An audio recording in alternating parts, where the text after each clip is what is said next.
Hello and welcome, my friends and viewers, to this week's episode of Legendlore, where I draw and talk about monsters, characters, gods, and other things from D&D 5th edition, all while giving a small but quickly digestible history about them. Together we'll go over the history within the game, how they're utilized in the modern edition, and how you guys can utilize them in your own games. This week, we're pivoting a little bit left to take a look at Baldur's Gate 3 once more, specifically the mean-spirited Githyanki warrior determined to prove herself a loyal soldier of her god, Lae'zel. We're going to be going over a bunch of different things, such as in-game items and class builds for her, ways to get her approval and disapproval over the course of the game, story theories, and a bunch of other things. Now, spoiler warning for those who have not played the game in its early access. If you haven't played it yet, or if you're simply waiting on its full release, I advise that you guys stop watching now. Now with that out of the way, simply put, Lae'zel is a Githyanki warrior who seeks to both do well by her goddess Queen Vlaakith and join the ranks of the Flying Raiders to earn both her silver sword and a red dragon mount. She is aggressive, self-assured, a little arrogant, violent, and an absolute unit. And in my opinion, she's one of the strongest and most useful characters in the game mechanically, but has the community divided on her personality, likability, and how she works in terms of party unity.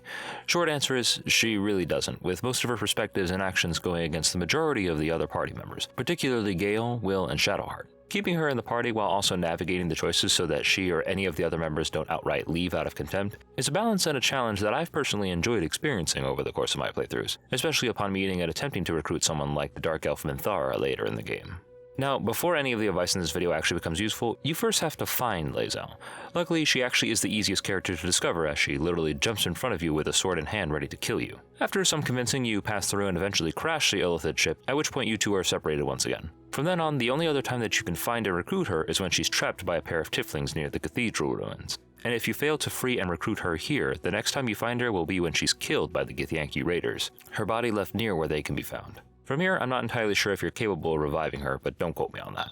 Now that you finally got Lae'zel recruited into your party, the best ways to gain her approval over the course of your playthrough usually include actions such as posturing, antagonizing others, showing off your power, taking strong leaderly stances free of sentimentality and weakness, and finally, basically disagreeing with everything that Shadowheart says. Listed here are a couple of specific instances in the game that occur where you can gain her approval, so be on the lookout for these when you're playing through the game.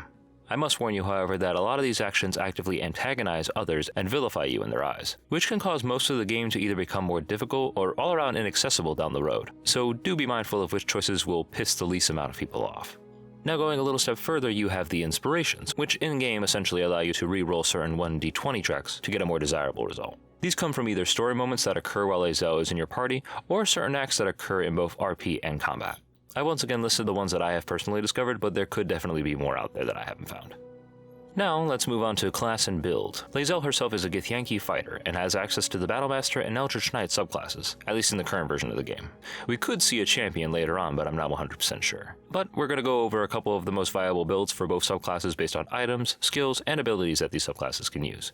For her base class of fighter, I recommend using two-handed weapons over a one-handed or a one-handed and a shield due to both damage output and the fact that Lae'zel is made to be more of a damage dealer over being a tank. While the +2 bonus from a shield could be useful, I usually tend to prefer out-damaging my foes rather than outlasting them and pelting them with spells. You're definitely going to want this bonus of damage, especially if you intend to stack her attacks alongside Astarian's, which benefit from sneak attack.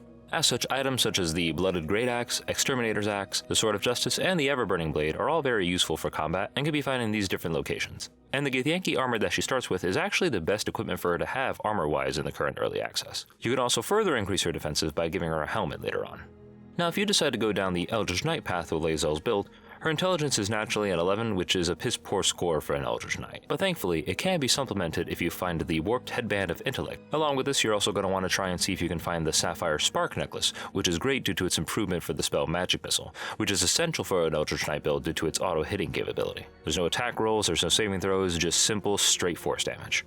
In terms of the spells you should pick for her, I would recommend things such as Absorb Elements and Shield, which greatly boost her tankiness and staying power in combat, which is the avenue that I believe her spell slots are best spent. Rather than chancing your enemies overcoming her low saving throws with spells such as Burning Hands and the like, you are going to be dealing with a low spell save DC until you find that headband, so spells that mainly benefit you or your party are the ones that you should focus on. And I find this method to be particularly useful against high damaging enemies such as the bugbears and hobgoblin leaders of the Goblin Camp or Minthara herself.